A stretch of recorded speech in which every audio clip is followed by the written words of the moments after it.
Good morning, my dear students. Today we'll discuss about the biodynamic agriculture and pest control management. So, biodynamic agriculture is a form of organic farming which includes various concepts. It was introduced by Rudolf Steiner in 1924. Biodynamic farming is a method of organic farming, but it involves some kind of natural forces which increase the vitality of the soil. So in this method, the farmers will make use of all the living organisms present in the nature to get good production of the crops. And the farmers are even conscious about the disease in the fertility of the soil, which is being caused due to use of large number of fertilizers. And biodynamics is a system of organic agriculture which recognizes the biological and chemical values of soil and treats soil fertility, and plant growth, and livestock care as ecologically interrelated tasks. Biodynamic farming is an alternative method where the chemical fertilizers are totally replaced by microbial nutrients derived from bacteria, algae, fungi, and it emphasizes the use of manures and compost. So, what are the advantages of the biodynamic agriculture? The main and futures of the biodynamic agriculture. The main goal of biodynamic agriculture is to maintain the soil fertility, which in turn helps us to get back the previous environment. The harmony between mankind and the ecology are being destroyed these days, and the biodynamic agriculture focus on this point. So it works on repairing the depleted soil and helps to get back its balance by producing crop which is good in terms of the health as well as the nutrition. Biodynamics will never allow the destruction of forest in order to get land for farming. Biodynamics strives to maintain the habits and diversity of the plants and animals. Diversification of crops is a main factor of the biodynamic farming. The cultivation of crops should not be done too much so that the soil will regain its nutrients. Moreover, careful measures should be taken to prevent the soil erosion. Biodynamic farming will deliberately avoid the use of treatments of chemicals to the soil and inputs which are not prepared on the farm. Even we can also see the disease control methods and pest control methods we can follow during biodynamic agriculture, and also some factors such as penetration of the light in the farm, time of cropping, and understanding the habits of the pest will help the biodynamic farming. The control of weeds should also be done with proper planning, and the saving of water and the feed for the livestock present in the farm are the main features of the biodynamic farming. Weed control can be achieved with the help of proper timing of planning, shade canopy, understanding the life cycles of weeds, and making soil fertile. And also, we have the advantages like the produce will be organic and healthy. The soil pollution, water pollution will be prevented completely. This method of farming will improve the efficiency of energy of the environment. It will be able to take any kind of changes in the environment. When the crops which are produced by using the biodynamic farming are consumed, there would be a good impact on the life of the mankind and also for the ecology. The inputs to the soil in order to achieve fertility will be decreased. The production of crops in biodynamic farming will be consistent, and the returns will also be very high. So Biodynamic farming is an alternative method where completely chemical fertilizers are totally replaced by microbial nutrients. Using microbial nutrients from bacteria, algae, fungi, so we can use as a manure and compost. Biodynamic farming treats animals, crops, and soil as a single system and facilitates the use of traditional system and development of new local breed varieties. It also uses various herbal and mineral additives in the manufacture of compost and field sprays. Biodynamic farming also emphasizes on the use of astronomical sowing and moon planting calendar. So here, using herbal and mineral additives, the manufacture of the compost. Compost is nothing but the plant and animal decay material is called as compost. Using plant and animal decay is called as compost. And so sometimes biodynamic farming, they'll follow the astronomical sowing and they will see the moon planting calendar. So it depends upon moon rotation, moon planting. They will decide when they will go for cultivation, when they will go for the farming or biodynamic farming. That they will decide as per the astronomical sowing. They will see, and as well as the moon planting calendar. Biodynamic farming promotes composting. As I told, composting nothing but the animal decay and the plant pots and animal pots can keep for so many days. That will be converted as composting. Composting. So green manuring, it promotes composting, green manuring, crop rotation, intercropping, mixed cropping, etc., as well as employing predators, parasites, which are natural enemies of the pest. So what are the principles and guidelines for the good agricultural practice of medicine plants? So the guidelines described for the GAP, good agricultural practices, are intended to streamline the cultivation of medicine plants as per the well-regulated methods and follow a systematic way in cultivation process, as it is important for the production of the good quality of plant material. So they'll follow some guidelines, the guidelines as per the GAP, and to improve the cultivation of the medicinal plants or aromatic plants, and they will follow some systematic methods in the cultivation process. During cultivation, they will follow some systematic methods as per the GAP guidelines. As per the GAP guidelines, the various stages of processing which are included in good agricultural practice are described as follows. In this, number one is the seeds and utilization material. The seedling and seeds and seedlings and even vegetative pot, which we use for the cultivation, uh, that should be identified botanically, indicating plant variety, cultivar, chemotype, and its origin. So here, that should be identified botanically, and so we can show even botanist, plant botanist, and we can identify these seeds and even vegetative pot, and how we can utilize these materials, and that should be authenticated, and what and all plant varieties are available, and even cultivar and even chemotypes, what chemotypes are present, and what is the origin of that seed and vegetative pot, and also the material should be 100% traceable. So what we are using here, seeds and vegetative pot, that should be 100% traceable, that should be 100% pure, so that we can expect the good quality of the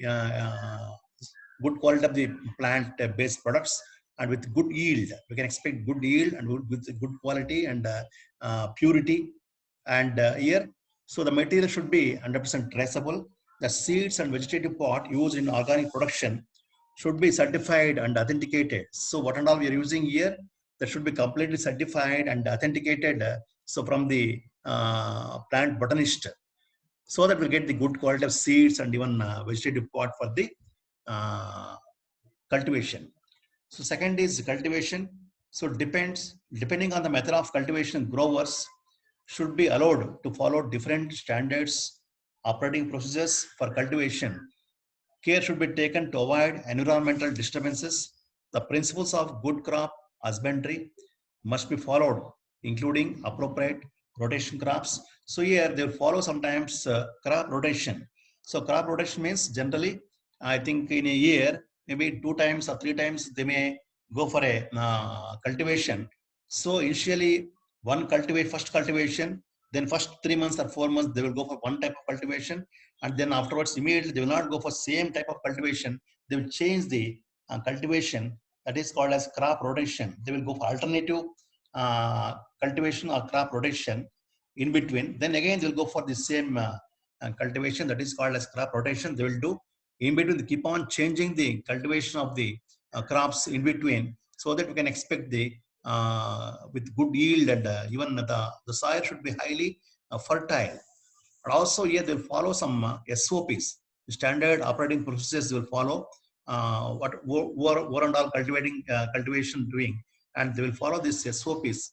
So as per the guidelines given by the GAP, as per the GAP guidelines, they'll follow the standard operating procedures for cultivation. And also sometimes we should take the care to avoid the environmental disturbances. Sometimes we can find some environmental disturbance in between, so we have to take care in between these environmental disturbances. Next, third one is soil and fertilization. So medicinal and aromatic plants should not be grown in soils that are contaminated by sludge. The soil should also not be contaminated by heavy metals, pesticide residues, and other unwanted chemicals. So sometimes the soil is contaminated by heavy metals and pesticides, residues, and other unwanted chemicals in between. So we have to take care. So while growing the medicinal and aromatic plants in the soils, so without any contamination of these things, we have to maintain. And similarly, the use of fertilizers and other chemical products should be as minimum as possible, because our aim is mainly in biodynamic agriculture. So we should not suppose to use the chemical fertilizers. So I think completely replacing the chemical fertilizers and even other chemical products. So generally we are using here microorganisms. We'll be using here different types of microorganisms for as a fertilizer, using the maybe bacteria, or maybe like fungi, or maybe like other these things. No, where we are using this manures here instead of chemical fertilizers or chemical products. So and should be as minimum as possible. I think we should use any very I think minimum quantity uh, during cultivation of the medicinal plants or aromatic plants. And well, that fertilization is very important here. And even sometimes we'll find more nitrogen and other organic nutrients. But here, instead of that, no, we'll be using this microbial organisms for the uh, cultivation. So fourth one is irrigation. So irrigation should be minimized as much as possible and only applied as per the needs of the plant. So biodynamic agriculture. So I think irrigation is not that much important here. So we should not suppose to use more water supply for the plants. So how much we require, that much only we have to use as per the need of the plant. So we have to go for a water irrigation. So irrigation water should be free from the contaminants such as species, heavy metals, pesticides, herbicides, and other hazardous substances. Sometimes water during going for irrigation, so sometimes water mixed with the contaminants of the heavy metals, surfaces, and pesticides. So and we have to avoid this contaminants during supplying water to the crops. So next, crop maintenance. Tillage, that is tillage is nothing but the preparation of land for growing crops. So for growing crops, so first you have to prepare the land. So land means yes, soil selection of soil is very important for the crop maintenance and crop rotation or crop cultivation. So preparation of land is important, but first we have to select the soil for preparation, and then that is called as tillage. And that should be adapted to enable good plant growth and must be carried out whenever required. Pesticides and herbicides should be avoided as possible. The use of pesticides and herbicides has to be documented. So I think completely we have to avoid the pesticides and herbicides during the growing the crops and even the pesticides and herbicides. I think little we can use that should be completely documented. And the preparation of the soil and preparation of land for growing crops is very important. That is called a crop maintenance. So crop maintenance, we have to select the type of soil, and we have to prepare the land for the crops, and we have to follow here GAP guidelines for the crop maintenance. So sixth one is harvesting. So as usual, generally cultivation, then collection. Collection is nothing but harvesting, and even collection, harvesting should be done when the plants are in their best quality and quantity, and also in optimum conditions as wet soil, dew, rain, high humidity can produce unfavorable effects. So harvesting is very important. So when we are going to, when you're going for harvesting a collection of the crops, so we have to see the best of their best quality and quantity. We have to see, and even conditions also very important. Optimum conditions. Whenever the wet conditions or maybe dew or maybe rainy season, we cannot able to go for harvesting, and even high humidity sometimes, and you can produce the unfavorable effects. And we have to see that harvesting, when you have to do that, is harvesting time that should not have any this rainy season, or maybe like wet soil, or maybe high humidity. We have to avoid all these things while going for the harvesting. Here also we have to follow the GAP guidelines. So next one is primary processing. Already we have discussed this primary processing in previous chapter. I think raw material, herbal raw materials, that chapter we have discussed about the primary processing and secondary processing. Primary processing includes washing, drying, freezing, etc. So buildings used for processing should be clean, aerated, and provide protection for the harvested crop from birds, insects, rodents, and animals. Processing equipment must be cleaned and regularly serviced. All the processed materials should be inspected, and substandard products must be discarded. So during primary processing time, after harvesting, we have to go for washing and even drying and freezing as per the GAP guidelines. And also buildings what we are using for the processing, it should be clean and even good aeration and with good ventilation, and provide protection for the harvested crop from birds, insects, rodents, and animals. And we have to take care. So without without this, I think with the birds and even insects and rodents, animals, no. So we have to take care during primary processing time, and also what and all equipments we're using for the processing, for cleaning and all, and that should be regularly serviced. This equipment regularly must be serviced, and even this process material should be inspected. So the people should inspect the process material, and even sometimes substandard quality immediately should must be discarded.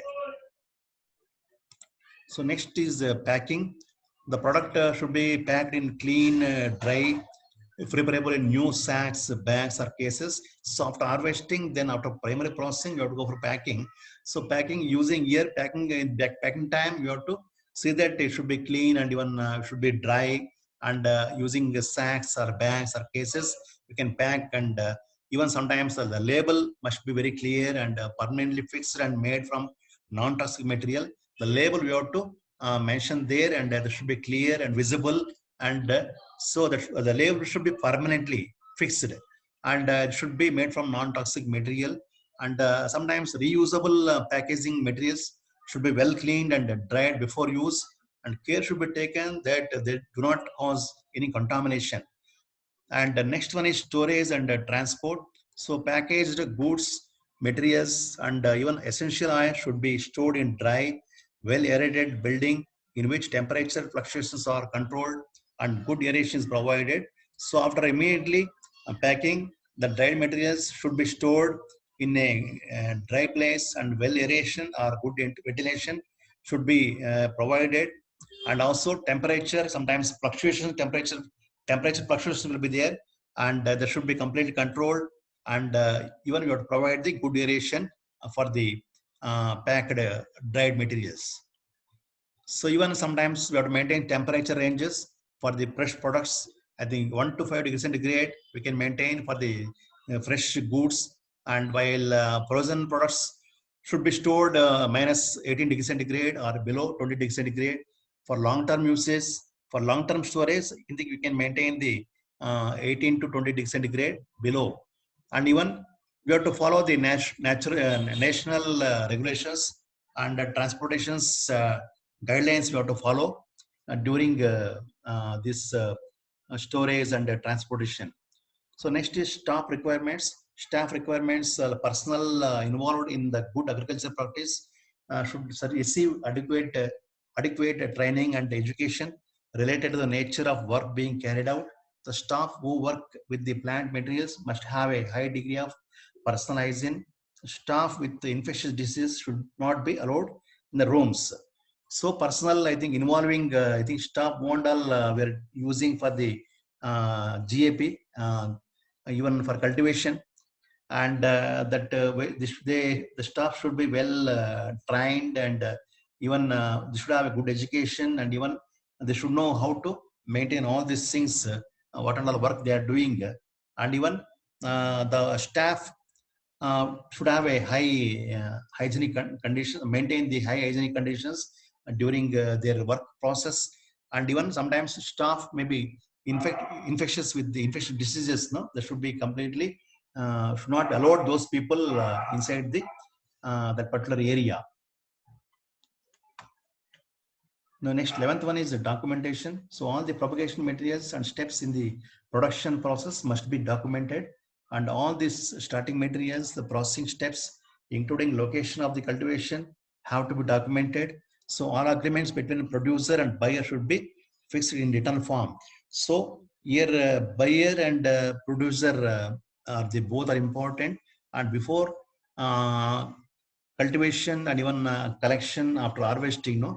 So these buyers and producers, they should have a, I think, agreement, and they should make the agreement, and in the written form, no, they should go for agreement. Their conditions and I think rules and regulations they have to follow, and they have to make the agreements. And before starting this cultivation, collection, and even all this propagation materials and even production process and all, no, should be documented, and even location of the cultivation should be documented. Agreements to be made with the producer and the buyer, and then after completion of the harvesting and all, so they can utilize their things. So next one is quality assurance. In order to ensure a good quality of the produce crude drugs, it is extremely advisable to educate all personnel dealing with the crop at various stages. Consultation and feedback should be taken from buyers and of medicinal and aromatic plants regarding the quality and other properties of plant material, and an agreement have to be made. So to get the good quality and good purity crude drugs, so we have to maintain the quality assurance, and educate the people who are working inside, and during different stages, and even consultation and feedback should be taken from the buyers and of the medicinal and aromatic plants. Who are all buying the medicinal and aromatic plants, we can take the and contest consultation and feedback from them, what and all to be improved during these things. And even quality can be maintained properly. The plant material should have good quality, and even here also can make the agreement between the buyer and producer to maintain the good quality and purity of the medicinal and aromatic plants. So this completes the this biodynamic agriculture, and here mainly, so you have to maintain the GAP guidelines, that is a good agricultural practices. We have to, I think these are all 10 to 12 guidelines what they mentioned. You have to follow all these guidelines for the good agricultural practices, or by biodynamic agriculture. So we'll continue same chapter. One more small topic is pest and pest management in medicinal plants. So you know very well, pest and pest is a undesirable plant body or animal body, so which causes loss of cultivated plants. So we have to see that using different types of pesticides and pest management in medicinal plants, pest management and using different types of pesticides to control the uh, uh, pest, or pest may be undesirable plant body or animal body. So we can find a lot of loss during cultivation of the medicinal plants. So what are the different types of pest? So there are four types of pest. So one is fungi or viruses, and second one is insects. Third is weeds. So fourth one is non-insects. So fungi and viruses. So we have the some examples of fungi and viruses. So examples like Ascochyta atropa causes necrosis of leaf, and Cercospora atropa produces leaf spot disease. So generally, sometimes this fungi and viruses, no, so we can find some leaf necrosis, and even we can find some leaf spots. So we can find in the leaf some spots. So that is one type of disease produced by use of the Cercospora atropa, that is a fungi and virus. Due to this, no, we can find the leaf spots on the leaf, and even some necrosis of leaf. We can find necrosis due to the Ascochyta atropa, and we can find this necrosis of leaf.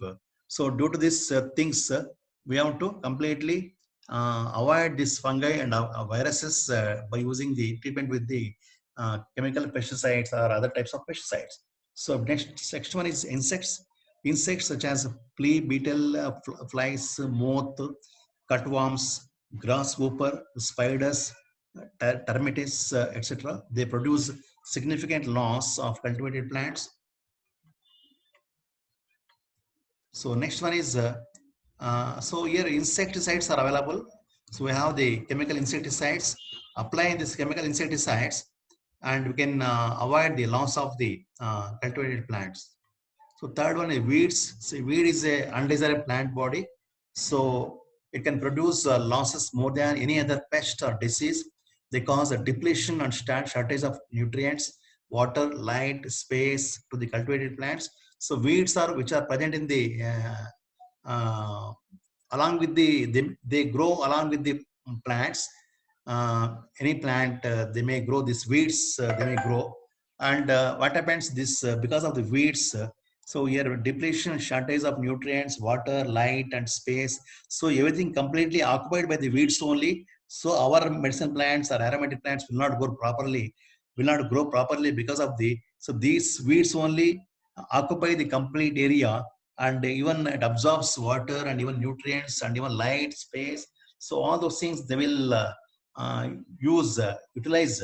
So weeds can utilize all these things, and even our crop and even our plants or cultivated plants will not grow properly. So and even what happens due to weeds, no, increase the cost of labor. We should appoint more laborers, and even it is, I think, very expensive for the who are cultivating the medicine plants or aromatic plants, and even equipment, and reduce the quality of the cultivated plants. So because of these weeds, no, the quality can be reduced, and even equipment, we have to use some more equipment for the cultivation, and even for harvesting, and even we have to appoint more people, labor. So during this is because of due to the weeds. So examples like Parthenium is a very good example for the weed, even ragweed, and even medicon tea, varnish tree, etc.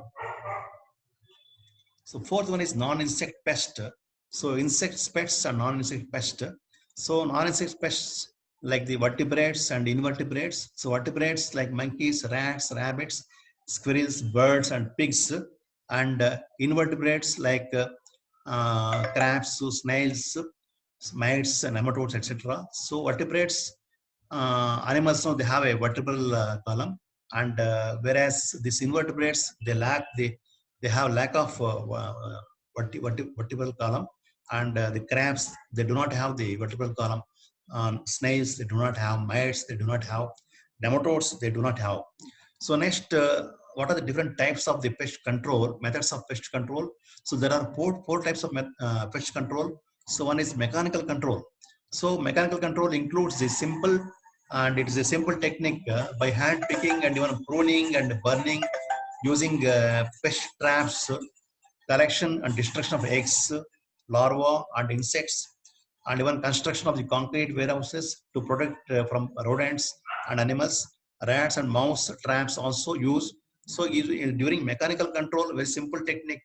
By hand picking method, we can remove this different types of pest, and even by pruning method, we can eliminate, and even by burning. So directly we can burn and we can kill the different types of pest, and even we can use the different types of pest traps. We can trap the pest, and even collection, destruction of eggs, larvae, and insects. Directly we can collect it, and we can destruct the eggs and larvae of the insects, and even we can construct the concrete warehouses from the protection of the rodents or rats, and even of animals, mouse, etc. So second method is agricultural method. So in this method, it includes various methods such as crop rotation, intercropping, integrated weed management methods, weed management methods, solarization, etc. Production of pest and insect resistant plants through genetic engineering technique is another approach. So in the agricultural method, so I think what we can do, we can go for the crop rotation. So you can go for alternative crop rotation, and you can improve the quality of the medicinal plant material and even quantity of medicinal plant material. And intercropping can be done, and even integrated weed management they will do sometime. Solarization sometimes they will do, and even so I think as per genetic engineering, so we have the like no pest and insect resistant plants are available. I think this is called as transgenic plants. So using I think bioengineering or genetic engineering, so we'll be getting transgenic plants and transgenic animals. So transgenic plants are completely, I think there is genetic modification taking place here. So due to genetic modifications, we'll be getting the pesticidal resistant things, and even insecticide resistant things. Like no good examples like pesticidal, I think resistant cotton, herbicide resistant cotton, and even insecticidal resistant tobacco. So these two are the good examples of the this like no insecticide resistant tobacco and pesticide resistant uh, cotton. Cotton and tobacco, these two are the plants, and we can have a free pest and insect attack of this herbicidal resistant cotton and even tobacco, these two plants. By transgenic plants or by applying genetic engineering technique, we can avoid this pest and insect attack of the these plants like tobacco and cotton, and we'll get the free from the pest and insecticide attacks of these transgenic plants. That is agricultural method. So fourth one is biological method. So in this method, it involves the combating a pest with other living organisms, such as employment of cats. So using different types of animals like cats, and so cats can be used to combat the rats and squirrels, and even employment of birds to combat insects. So we can use the different types of birds to combat the insects, and sometimes some chemical substances produced by female insects, such as sex attractants, which can be used to lure male insects and prevent reproduction. I think these things are called as I think sex phenorams. So using sex phenorams, I think these sex phenorams are having some chemical substances, or producing some chemical substances by female insects, especially sex phenorams, and they have a sex attractants. So male insects are attracted by female insects, and so I think they can increase their reproduction. So we can avoid this production by using the female insects, and as a sex attractants, we can prevent the reproduction. That is called as biological method. So fourth one is chemical method or chemical control. Chemical control. So pests are controlled using chemical pesticides, which include insecticides, fungicides, herbicides, rodenticides. However, these chemical substances are highly toxic to human beings, and improper uses of these chemical pesticides may lead to toxic effects on human and animals. So classification of the classification of chemical pesticides, and we have the rodenticides, examples like arsenic trioxide, and which are going to kill the rodents, and insecticides like malathion, parathion, and methoxychlor. They're all the insecticides. Using this chemical agents like malathion, parathion, methoxychlor, we can kill the different types of insects.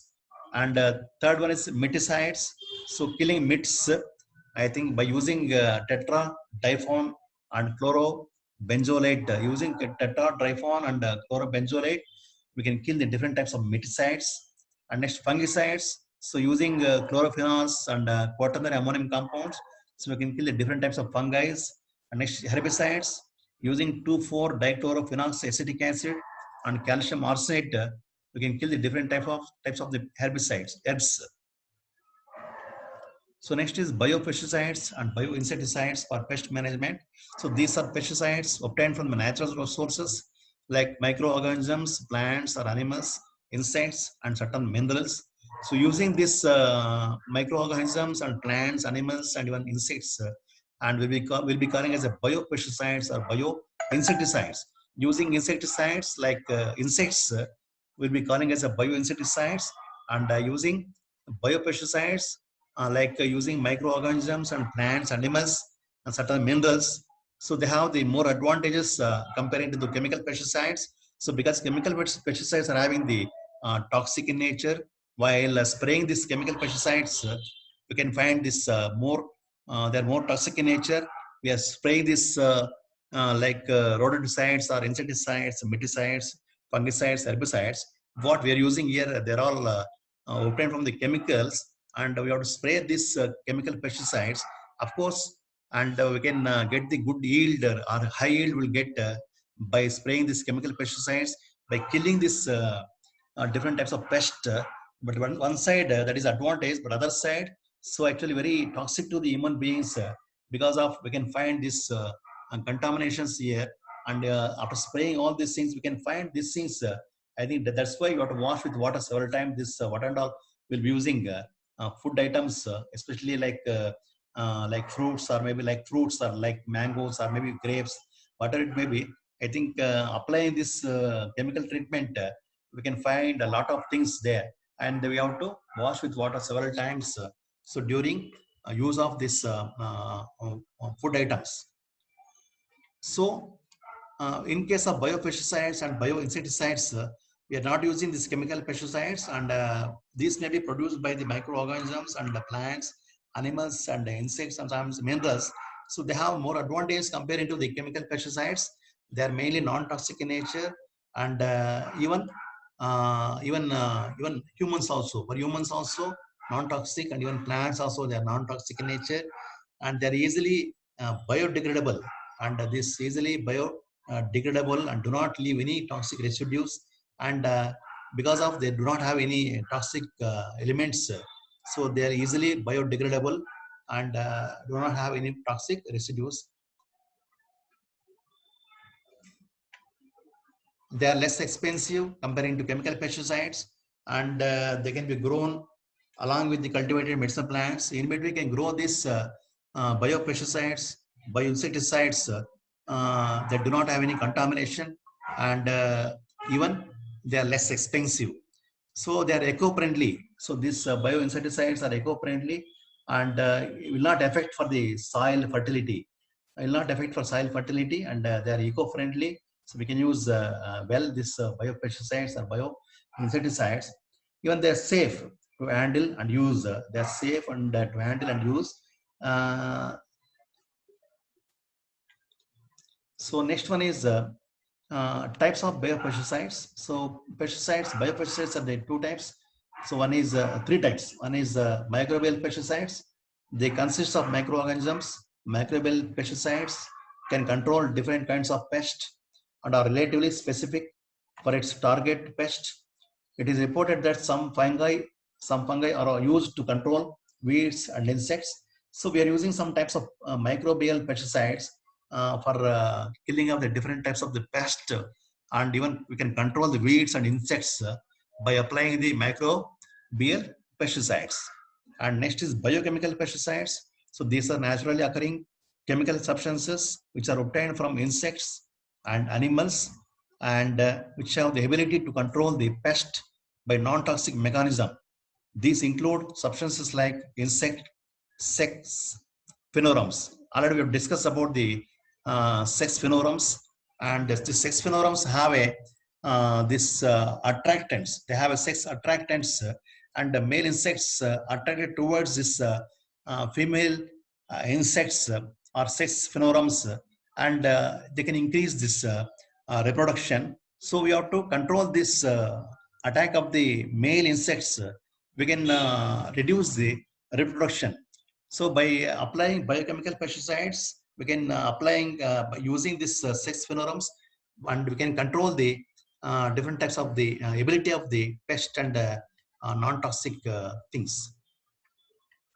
So last one is plant pesticides, and various plants are reported to possess pesticidal and insecticidal properties. They can be grown along with the cultivated plants to combat insects and can be used in powdered form, or the constituents can be extracted from them and used to spray on the crops. I think you might have heard the natural pesticides. They are the neem, tobacco, pyrethrum, derris, rania. Rania. So these natural pesticides are very important comparing to the chemical pesticides, because they do not have the toxic things in the natural pesticides. We can use we can spray this natural pesticides like neem. Neem is a very popular plant, and we can use as a pesticide. Neem, tobacco also, even pyrethrum. So neem is a well-known plant. Tobacco also very good plant, and pyrethrum, derris, rania. So these are the examples of the natural pesticides which can use to kill the different types of the pest instead of using chemical pesticides. So you can use these things, and you can avoid the even contamination by using the this plant pesticides. So this completes the your two topics. One is biodynamic agriculture, and second one is pest and pest management. Thank you.